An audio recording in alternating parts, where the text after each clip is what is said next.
मंगलकारी श्री हरि का सच्चा नाम ध्याऊं, कार्तिक मास महात्म्य का 7वां अध्याय बनाऊं। जय श्री कृष्ण। आप सभी का आपके अपने चैनल पर स्वागत है। आज की इस वीडियो में हम कार्तिक मास के महात्म्य का 7वां अध्याय सुनेंगे।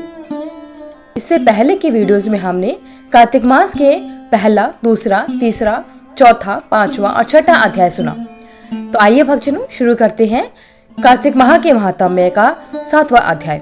नारद जी ने कहा, हे राजन, कार्तिक मास में व्रत करने वाले के नियमों को मैं संक्षेप में बतलाता हूँ, आप उसे ध्यानपूर्वक सुनिए। व्रती को सब प्रकार के आमिष यानी मांस, उड़द, राई, खटाई तथा नशीली वस्तुओं का त्याग कर देना चाहिए। व्रती को दूसरे का अन्न ग्रहण नहीं करना चाहिए, किसी से द्वेष नहीं करना चाहिए और तीर्थ के अतिरिक्त अन्य कोई यात्रा नहीं करनी चाहिए। देवता, वेद, ब्राह्मण, गाय, व्रती, नारी, राजा तथा गुरुजनों की भी निंदा नहीं करनी चाहिए। व्रती को दाल, तिल, पकवान व दान किया हुआ भोजन ग्रहण नहीं करना चाहिए। किसी की चुगली या निंदा भी नहीं करनी चाहिए। किसी भी जीव का मांस नहीं छूना चाहिए। पान, कत्था, चूना, नींबू, मसूर, बासी तथा झूठे अन्न का भी प्रयोग नहीं करना चाहिए। गाय, बकरी तथा भैंस के अतिरिक्त अन्य किसी पशु का दूध नहीं पीना चाहिए। कांसे के पात्र में रखा हुआ पंचगव्य, बहुत छोटे घड़े का पानी तथा केवल अपने लिए ही पका हुआ अन्न प्रयोग करना चाहिए। कार्तिक माह का व्रत करने वाले मनुष्य को सदैव ब्रह्मचर्य का पालन करना चाहिए। उसे धरती पर सोना चाहिए और दिन के चौथे पहर में केवल एक बार पत्तल में भोजन करना चाहिए। व्रती कार्तिक माह में केवल नरक चतुर्दशी, जिसे छोटी दिवाली भी कहा जाता है, इस दिन ही शरीर में तेल लगा सकता है। कार्तिक माह में व्रत करने वाले मनुष्य को सिंघाड़ा, प्याज, मट्ठा, गाजर, मूली, काशीफल, लौकी तथा तरबूज वस्तुओं का प्रयोग बिल्कुल नहीं करना चाहिए। रजवाला, चांडाल, पापी, मलेच्छ, पतित, व्रतहीन, ब्राह्मण द्रोही और नास्तिकों से बातचीत नहीं करनी चाहिए। भगवान विष्णु को प्रसन्न करने के लिए अपनी शक्ति के अनुसार चंद्रायण का व्रत करना चाहिए और नियमों का पालन अवश्य करना चाहिए।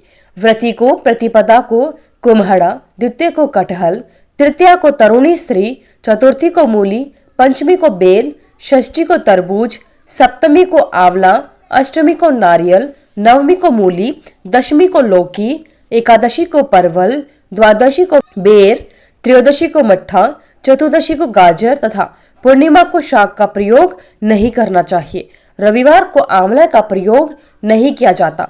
कार्तिक माह में व्रत करने वाला मनुष्य इन शाकों में से किसी शाक का सेवन करना चाहे तो पहले ब्राह्मण को देखकर ग्रहण करे। यही विधान माघ माह के व्रत के लिए भी है। देवोत्थानी एकादशी में पहले कही गई विधि के अनुसार नृत्य, जागरण, गायन, वादन करना चाहिए। इसको विधि पूर्वक करने वाले मनुष्य को देखकर यमदूत ऐसे भाग जाते हैं जैसे सिंह की गर्जना से हाथी भाग जाते हैं। कार्तिक माह का व्रत सभी व्रतों में श्रेष्ठ है।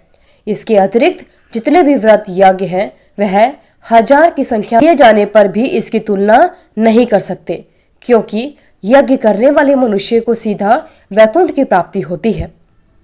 जिस प्रकार राजा की रक्षा उसके अंग रक्षक करते हैं, उसी प्रकार कार्तिक माह का व्रत करने वाले की रक्षा भगवान विष्णु की आज्ञा से इंद्र देवता करते हैं।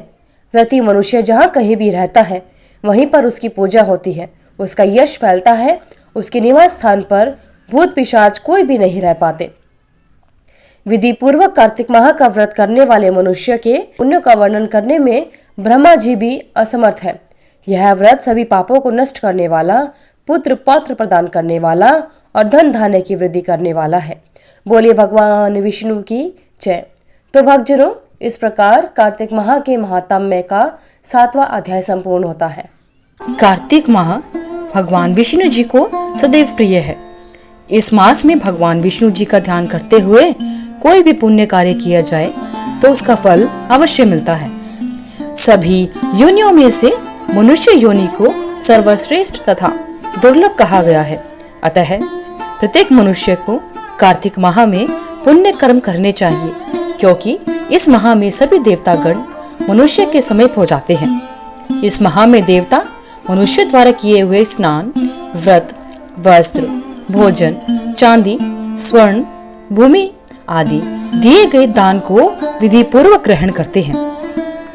इन सभी में अन्न दान, जो कि सभी पापों का नाश करता है, का अधिक महत्व होता है। कार्तिक माह में मनुष्य जिस किसी मनोकामना से दान अधिक करता है, उसे वह अक्षय रूप में प्राप्त होता है। यदि कोई मनुष्य दान देने में असमर्थ हो तो उसे कार्तिक मास में प्रतिदिन भगवान के नामों का स्मरण करना चाहिए तथा गंगा जी में स्नान करते हुए कार्तिक माह की कथा पढ़नी और सुननी चाहिए। ऐसा करने से भी मनुष्य पुण्य का भागी बन जाता है। इस माह में भगवान को प्रसन्न करने के लिए किसी भी मंदिर में भजन कीर्तन करना चाहिए, स्वयं दीपदान करना चाहिए अथवा दूसरे के दीपक की रक्षा करनी चाहिए। भगवान का रूप तथा मोक्ष पद प्राप्त करने के लिए तुलसी तथा आंवले के वृक्ष को भगवत स्वरूप मानकर उसका पूजन करना चाहिए। जो मनुष्य कार्तिक माह में जमीन पर सोता है, उसके सभी पाप योगों योगों के लिए नष्ट हो जाते हैं। मनुष्य अरुणोदय काल में जागरण कर गंगा में स्नान कर करोड़ों जन्म के कष्टों को धो डालता है या पापों को धो डालता है। गोविंद गोविंद हरे मुरारे, गोविंद गोविंद मुकुंद कृष्ण, गोविंद गोविंद रथांगपाणि, गोविंद दामोदर माधवेति। कार्तिक माह में प्रतिदिन इस प्रकार भगवान का कीर्तन करना चाहिए। कार्तिक माह में गीता का पठन एवं श्रवण करना आवश्यक होता है। इससे बड़ा कोई पुण्य हो ही नहीं सकता।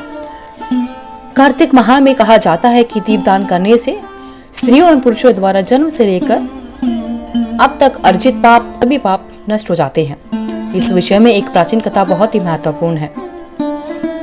प्राचीन काल में द्रविड़ देश में बुद्ध नाम का एक ब्राह्मण निवास करता था।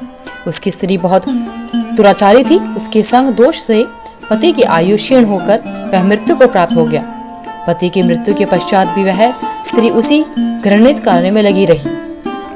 लोक निंदा से उसे तनिक भी लज्जा नहीं आती थी। उसका ना तो कोई पुत्र था और ना ही भाई। वह सदैव भिक्षा से प्राप्त अन्न को ही ग्रहण करती थी। वह अपने हाथ से बनाए हुए शुद्ध भोजन को भी ना खाकर मांगकर लाए गए बासी भोजन को ही करती थी।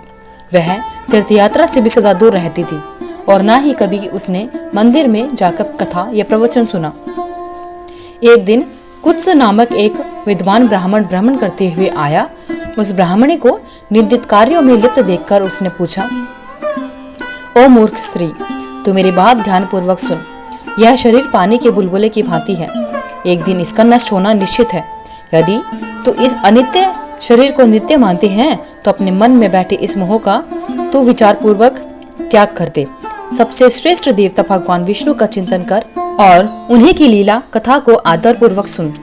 कार्तिक माह आने पर भगवान दामोदर को प्रसन्न करने के लिए स्नान दान करके दीप दान दे और भगवान विष्णु की परिक्रमा करके उन्हें प्रणाम कर।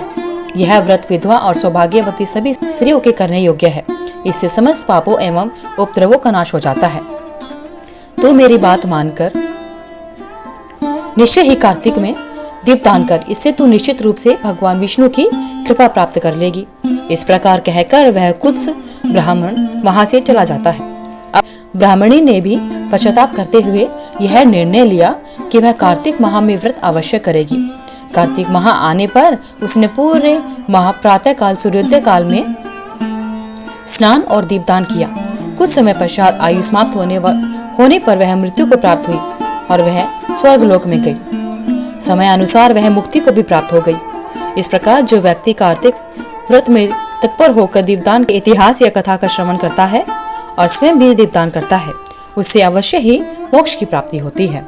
अगर आपको वीडियो अच्छी लगी तो वीडियो को लाइक करें, शेयर करें, चैनल को सब्सक्राइब करके बेल आइकन को जरूर प्रेस करें ताकि आगे आने वाले सभी वीडियोस की नोटिफिकेशन आप तक समय से पहुंच रहे। कमेंट बॉक्स में जय श्री कृष्ण लिखना ना भूलें। आपका दिन मंगलमय हो।